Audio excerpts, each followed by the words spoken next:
That's what's up. giving us an art exhibit on wax. Ooh, How I feel to finally have this joint out.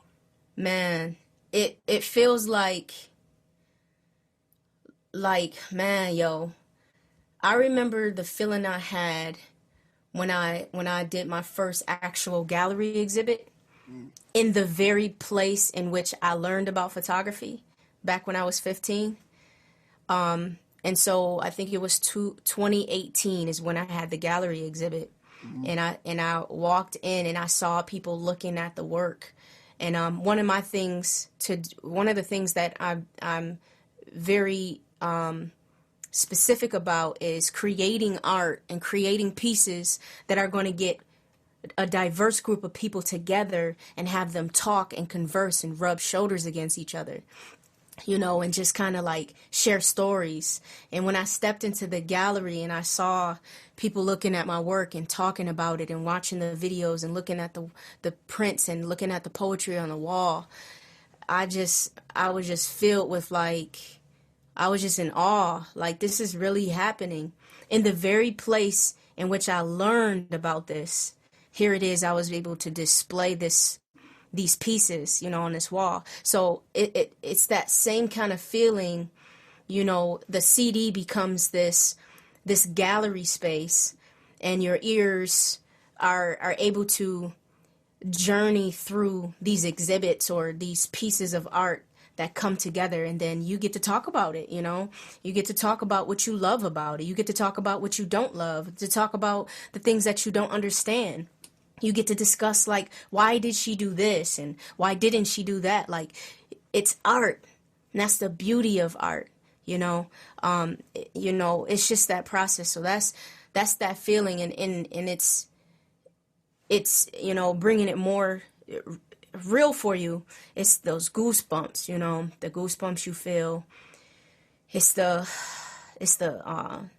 deep breath, the fast, pump of your heart. Like, yo, I just created something, and it took a lot of blood, sweat, and tears, and frustrations, and aggravation, and beauty, and pain, and here it is.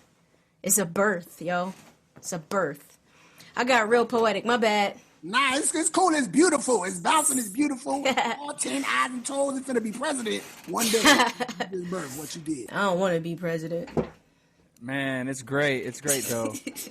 So you talk about how you date the beat, how you that you can tap into these emotions in different ways than most people.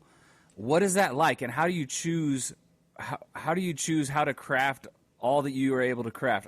I'm trying to, like, I have notes here, but like as you're talking, I'm like, man, you're so artistic in how you deliver these lines, and your performances. You can throw out melodies. You got laid back flows. You got just these like hushed vocals thing, like a Kendrick thing going, and you got some like really gritty stuff where you're just clenching your teeth and just going. Like, how do you choose in the moment, like what this song is calling for at any given time, and how can you what is your bag like that you can just choose what to pull out at whatever time? How did you get to this spot you are today so you can be an artist who's like this? First and foremost, I stay true to my roots. I went to a performing arts school, and I studied music, just really was into music, at a young age. I actually discovered a couple years ago, when I went on that journey to discover like my biological family. It was in my 20s, and I discovered that my grandfather was a drummer and a professor, and he had a band called the Fourth. I forgot the name of the band. That's sad. Fourth World or something like that, and he had like Dee Dee Bridgewater and some other different people. Listening to that, and then like, what an epiphany! What a moment when I discovered that everything just made sense. I listened to that record. Or the records, right? And I'm like, this is where this comes from.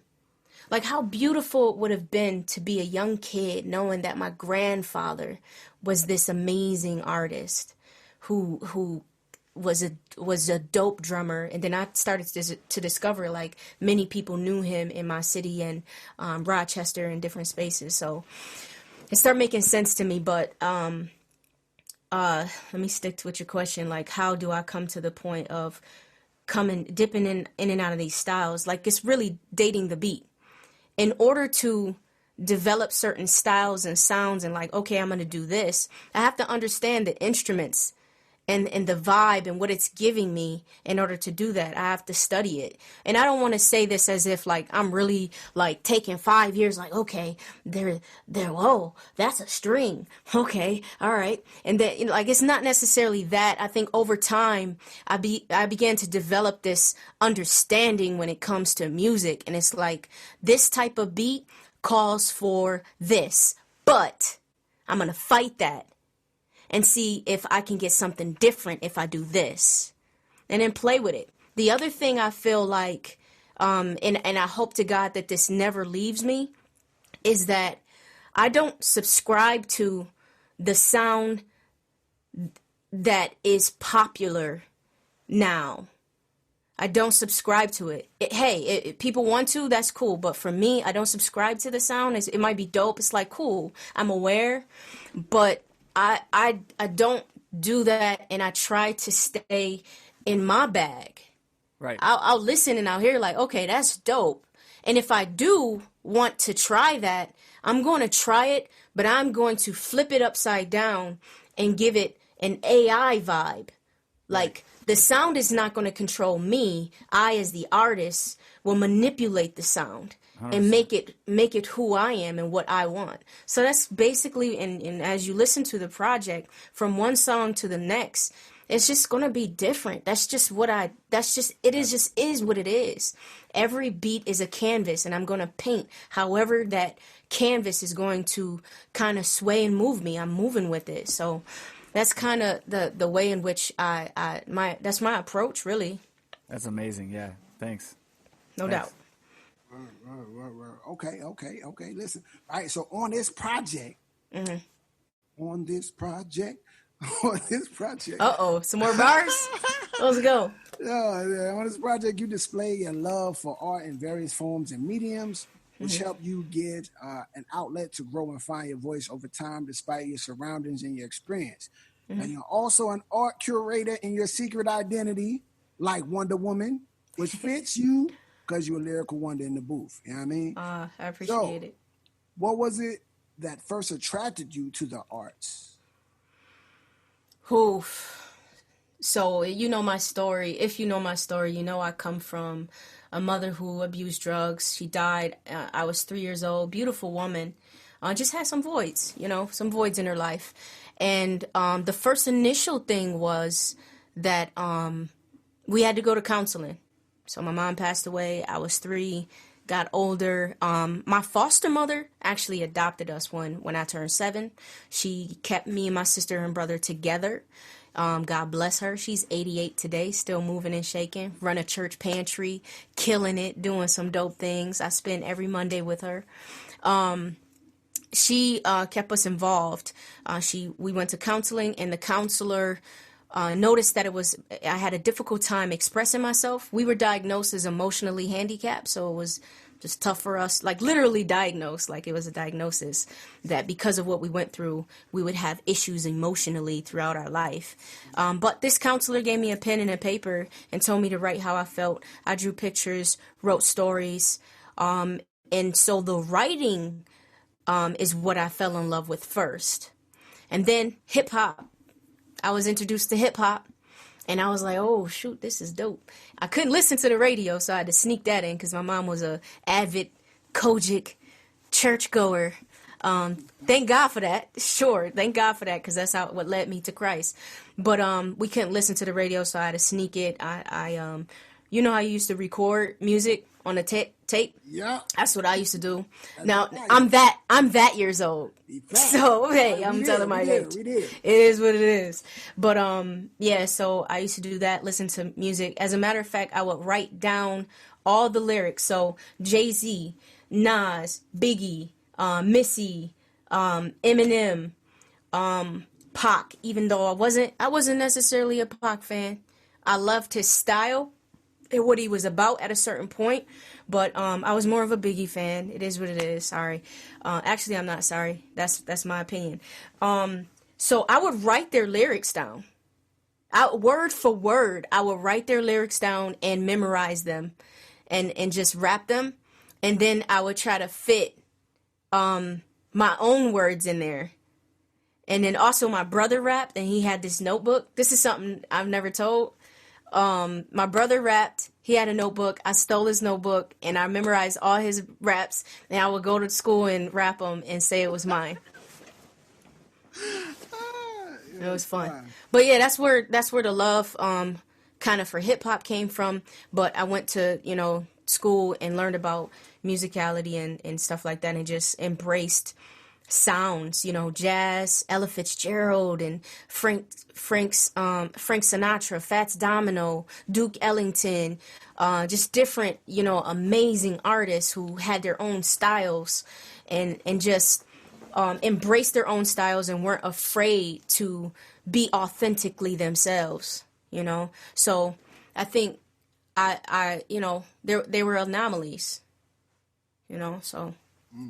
Facts. I don't even know if I answered your question. Oh, no. You said you was in there like swimwear, you know what I'm saying? So checking out the follow-up question that I would have is, in your opinion, how important is it to keep the arts alive in our schools, especially in the inner city, lower class communities? You know what I'm saying? That I start talking about music. You were talking about arts, but yeah. Music is a part of the arts, though. It is absolutely.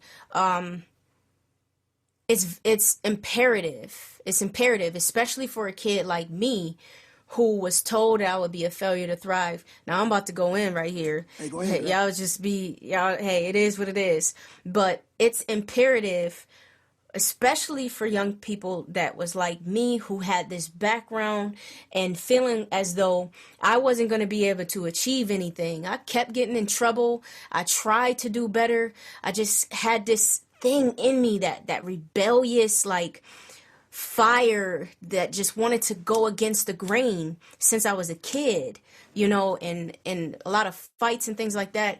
And so when I was introduced to the arts, I was introduced to a space in which it became my safe haven. It became my place in which you can't label this. I get to push the button and take the picture. I get to show you what I want to show you. I get to write the words. You don't write my words. I get to paint the portrait. This is not your canvas. So it's imperative that the arts continuously be present within education, because if it wasn't for it, like, I'm not sure where I would be. The arts really molded me. It helped me be a creative problem solver. I run a business that's based off of the arts. Like, you know what I'm saying? Like, I learned this stuff when I was a kid, and I held on to it. And now I'm an entrepreneur making money, good money, might I add, through the arts. And not even just music, but just like through my business, I'm able to create pictures and, work with different people and just make a living off of the arts. I'm the data, I like to say, of arts and education in schools. I'm the numbers. The stereotypes that was set before me. People said that, I would be a failure to thrive. You're going to end up just like your mom. You're going to end up just like your dad. All of these things. But they didn't know, first of all, what kind of hold God would have on my life if I chose to seek him. And so my thing is faith in arts. For me, like, I wouldn't be where I am if it wasn't for faith in arts. Arts and education is imperative. I work with a lot of youth and detention centers and schools all over, all in Buffalo and the surrounding area. And there's kids, sorry to go on and on, but there's kids who cannot write an essay for an assignment. But put me in a room with them. They'll write an essay, and it's going to be dope. They'll write some poetry. They'll express themselves because I have this language that I understand, and let's do this. Yeah, man, it's imperative.